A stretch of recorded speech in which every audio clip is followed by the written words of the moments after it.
Hello, good people. It is a beautiful day in the neighborhood. It is such a beautiful day. And I decided to come out here today and let's unpack this Ressa Tessa story slowly. Let me put this down so I don't have to hold it the whole time.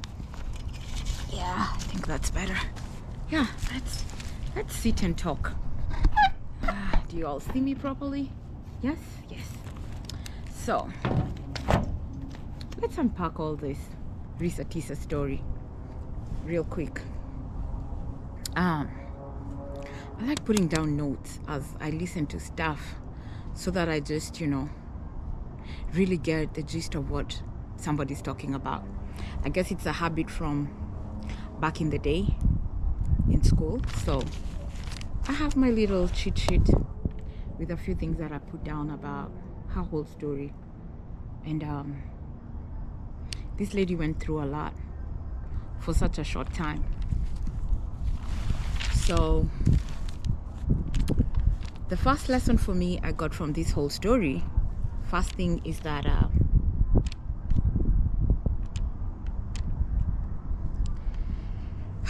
she went through a lot. And if you haven't listened to her story, you can find it on TikTok or YouTube. If you just look up her name, Ressa Tessa, you'll find it because it's gone viral and everybody's talking about it. So the first thing I'd like to point out, the lessons I got, is to look up obituaries of, if somebody tells you their parents have passed away, brother, sister, this, that, when you're asking, oh, so what's their name, and they give you the names, look it up. And it's not having any ill intent to look it up, but just so you can corroborate the story, so you can protect yourself, so that you can be in a position to really verify what they're telling you. Because we have seen from her, now we have to be more more aware. So look up on the obituary, it tells a lot.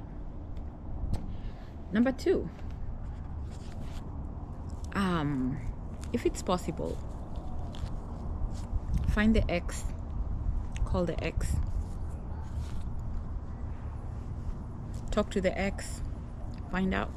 And especially when you're getting to the point that you want to marry this person and they have an ex with kids, especially, talk to them, because somehow you will be involved in this person's life. If the ex is deceased, look up the obituary, corroborate all the information you're being told. Always remember, when somebody tells you something, it's only half of what you are seeing.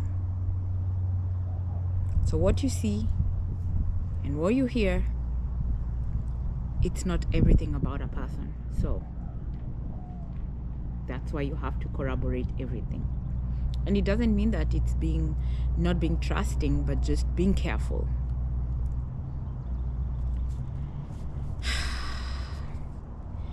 If in a relationship there are issues already, putting a united front when a parent is visiting or friends are visiting, and every time it's just putting that united front and covering up for really what is happening, it will only happen for a short period of time. So make sure that your relationship is built on solid ground and not on a fragile glass on solid ground. Reverse image search pictures of a person, of a place, of a thing that you're being told about. Or he sends you a picture, oh, this was my first car. You can reverse search it, and maybe the car is fake. Before you go on a date, They send you a picture, reverse search it. You can do it on Google, you can do it on social catfish. Even if you're paying something little for it, search it. Make sure you're doing an extensive background check on somebody, especially if you're being very serious and you want to marry them. We have to do an extensive background check. Pay for it. Know everything. Don't believe everything you're told.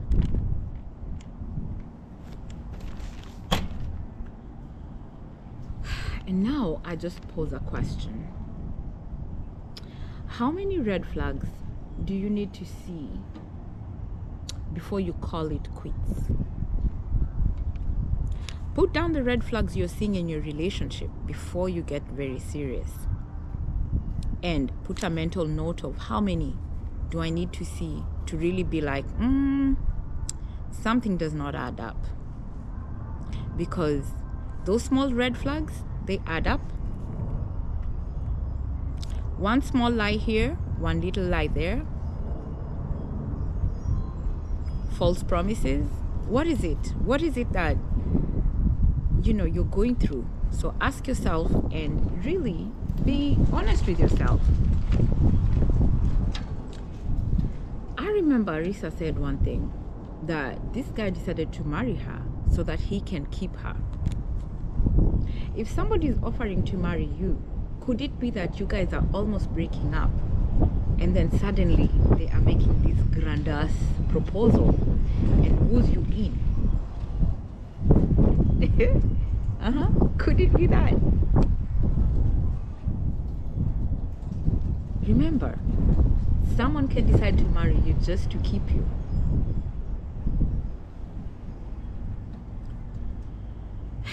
So it may just be that they just want to keep you, that they're not really interested in marrying you or having your best interest. No, just they want to keep you. They just don't want to lose you, that you're providing something.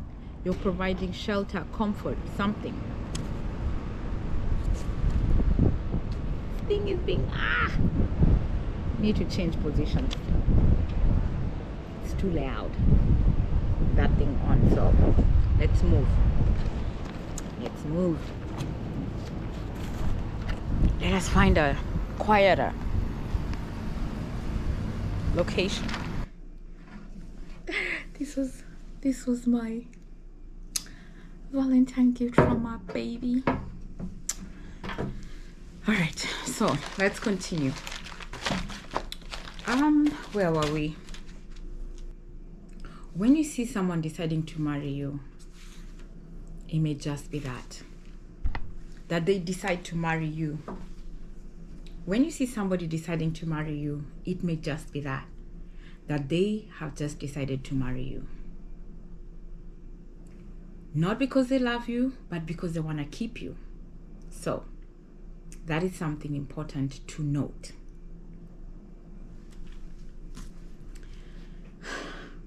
Another very important lesson is,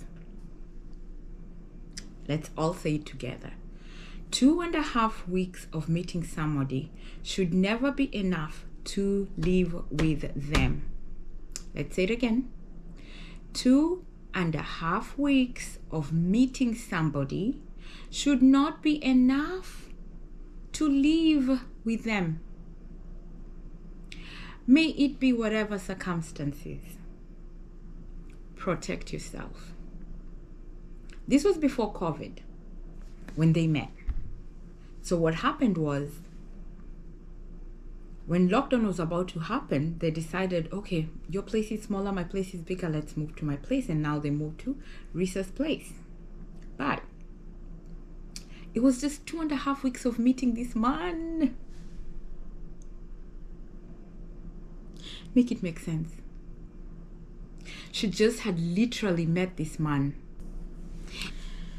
As I finalize this video, I just want us to be very, be honest with yourself. Be honest with yourself as you go through relationships. And really,